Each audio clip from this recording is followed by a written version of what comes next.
అన్నిటికీ టెన్షనే మొదనష్టపు జీవితాలు. ప్రతిదానికి టెన్షన్ పడిపోతారు. రోడ్డు మీద 2 నిమిషాలు చూస్తే తెలిసిపోద్ది ఒక్కొక్కడికి ఎంత టెన్షన్లో వస్తున్నారో. పరుగు పరుగు పరుగు, తెల్లవారి లేచింది మొదలు పరుగు పరుగు పరుగాయే, ఎంత పరిగిడినా గమ్యం రాదాయే, అంతలోనే మృత్యు దరిజరినాయే, ఏమి జన్మం రా నరుడా అనేది. అన్నిటికీ టెన్షన్ పడకండి, 3 టెన్షన్ పడండి. 3 మీ జీవితంలో టెన్షన్ పడాల్సిన ఏవేంటి? 3. అందులో మొదటిది చెప్పండి, ప్రాణము, విత్తము, మానము. మానం, ప్రాణం అంటే ప్రాణం పోయే సిచ్యువేషన్ ఉందా టెన్షన్ పడు. అంతేగాని పాల ప్యాకెట్ రాకపోతే టెన్షను, పని అమ్మాయి రాకపోతే టెన్షను, అంట్లు కడగపోతే టెన్షను, కడిగితే టెన్షను, వాన వస్తుందని ఒక టెన్షను, రాదని ఇంకో టెన్షను, కరెంట్ వస్తే టెన్షను, పోతే టెన్షను, పిల్లడు 5 నిమిషాలు లేట్ అయితే టెన్షను, ఫోన్ రాకపోతే ఇంకో టెన్షన్. అబ్బాబాబా చచ్చిపోతున్నారు టెన్షన్తో మనుషులు. పుట్టేటప్పుడు టెన్షన్తో పుడతారు, చచ్చేటప్పుడు టెన్షన్తో వస్తున్నారు. No tension. ఏదో పాట కూడా ఉంది, పోమాయ్ పోమాయ్ అంటాడు ఆటో అప్పారా అది భలే ఉంటుంది ఆ సాంగ్. అది రఫ్ సాంగే కానీ టెన్షన్ టెన్షన్ యమా టెన్షన్ భలే ఉంటుంది ఆ సాంగ్. నాకు భలే నచ్చుంది.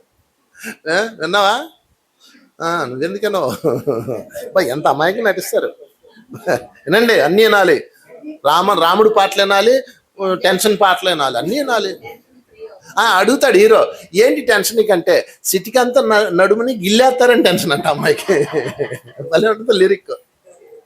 నా అమ్మాయికి సన్న నడుము ఉంటుంది, నా నడువుని రోడ్డు మీద వెళ్ళేటప్పుడు గిల్లేస్తారని టెన్షను, ఆకుతాయి కుర్రోళ్ళు వేలేస్తారని టెన్షను,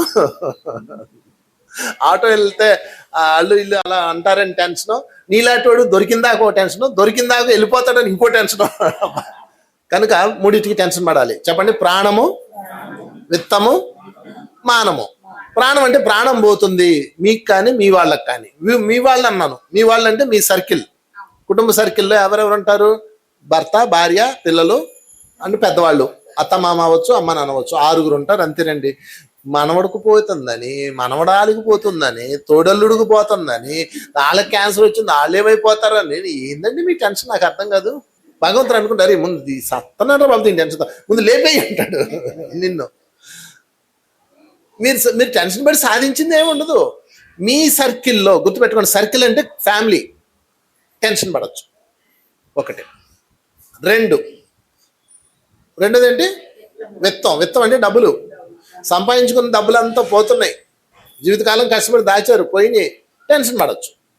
అంతేగాని చిల్లరీ లేదని టెన్షన్ పడ్డ వాళ్ళు ఉన్నారు.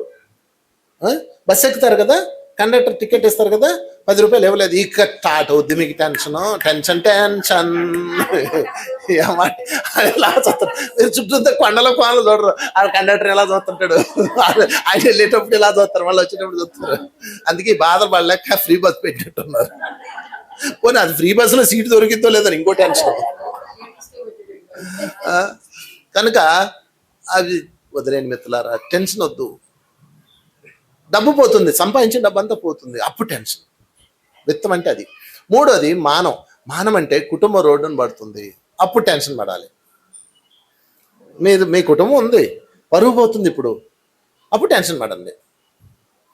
అయితే ఈ కాలంలో ఇది లేదు, టెన్షన్ పడాల్సిన అవసరం లేదు. మీకు ఒక ప్లస్, ఒకప్పుడు ఆడపిల్లకి పెళ్ళి అయ్యి భర్తతో తగువ ఇంటికి వస్తే ఆ తల్లిలో కుటుంబం అంతా టెన్షనే ఏమ్మా అప్పుడు ఆ రోజుల్లో. ఇప్పుడు వాడిని వదిలేసి వచ్చి అని తల్లి చెప్పేస్తుంది. వాడిని ఒక తల్లిదండ్రా వచ్చి 2 కేసులు పెట్టు అని చెప్తుంది. కనుక మ్యాక్సిమం ఇప్పుడు పరువు టెన్షన్ పెద్దగా లేదు, ఎందుకంటే ఎవరికి పరువు లేదు. ఇది చాలా మంచి పరిణామం. నన్ను అడిగితే పరువు అన్న బరువు ఎవరికి లేదు, నాతో సహా. బిల్డప్ మాత్రం ఇస్తారులే పెద్ద పరువు గల్ల వాళ్ళకి, మళ్ళీ నిప్పులు కడిగే వంశం మాది అని బిల్డప్లు ఇస్తారు, కానీ ఎవరికి ఏ పరువు లేదు. ఇది కలియుగం, కలియుగంలో పరువు ఉండదు ఎవరికి. కనుక ఒక టెన్షన్ లేదు. ఇక 2 విత్తమా, దానికోసం కూడా టెన్షన్ పడకలే, ఎలాగైనా బతికేయచ్చండి. ఒకప్పుడు బతుకు కష్టం, ఈ రోజుల్లో ఎలాగైనా బతికేయచ్చు. చక్కగా మీకు ఎడిపోయినా అన్నం ఫ్రీ, ఏ గుడికి వెళ్ళినా పెట్టేస్తున్నారు. లేకపోతే అన్న క్యాంటీన్లు ఉన్నాయి, అన్ని చోట్ల ఫ్రీ ఫుడ్లు. అవి లేవు, మన ధ్యాన కేంద్రాలు ఉన్నాయి. ఈడెట్టేది మన ధ్యాన కేంద్రంకి రండి, ధ్యాన కేంద్రంలో భోజనం ఫ్రీ, అకామిడేషన్ ఫ్రీ, ధ్యానం చేసుకోవడానికి పిరమిడ్ ఫ్రీ ఉందా లేదా? గురువుగారు ఎన్ని సృష్టించాడు తెలుసా మీకు ఈ లోకంలో? ఆ? మీరు ఇక్కడ బ్యాగ్ పెట్టి అన్ని తిరిగి వచ్చేలో మీరు ముసుగులు అయిపోతారు. అన్ని ఉన్నాయి, చెప్పలు కొడతాం పిరమిడ్ ధ్యాన కేంద్రాలకు. ఇంకెందుకు టెన్షన్ చెప్పండి? కొడుకు చూడలేదు, కూతురు చూడలేదు, నాకు నా బతికెట్ట, రేపు నన్ను ఎవడు చూస్తాడు, ఏం ఆలోచించకండి. ఎందుకంటే చూసేది వీడు కాదు, వాడు పైవాడు ఉన్నాడు. మనకి ధ్యాన దేవత ఉంది. మనకి మనం ధ్యానాన్ని నమ్ముకున్నాం, శ్వాస అన్న గురువుని పట్టుకున్నాం. అటు మనం వదిలేస్తాడేంటి? శ్వాస అన్న గురువు మనం చేయవదండి ఆయన. ఇంకెందుకు మన భయం? మీరు ఎక్కడ ఉన్నాయి ధ్యాన కేంద్రాలు వెళ్ళండి, ఒక వారమే, మళ్ళీ ఎక్కువ రోజులు కూడా ఉండక్కర్లా, ఒక వారం ఒక కేంద్రంలో ఉండండి, మీకు బ్రహ్మాండంగా చూసుకుంటారు. వీలైతే అక్కడ సేవ చేయండి, ఇంకా ఉండిపోమంటారు వాళ్ళే. సేవ చేస్తారంటే చక్కగా ఉంచుకుంటారు ధ్యాన కేంద్రాల. ఇన్ని కేంద్రాలు ఉన్నాయి అనుకున్నావు. నన్ను అడుగుతారు చాలా మంది, మీరు అన్ని చోట్లకి వెళ్తుంటారు కదా, ఎవరైనా ఉంటే చెప్పండి, మా దానిలో ఉండాలండి, మాకు ఇక్కడ ఉండే ఆశ్రమం చూసుకోవడానికి, కేంద్రం చూసుకోవడానికి కావాలండి అని అడుగుతుంటారు మనుషులు.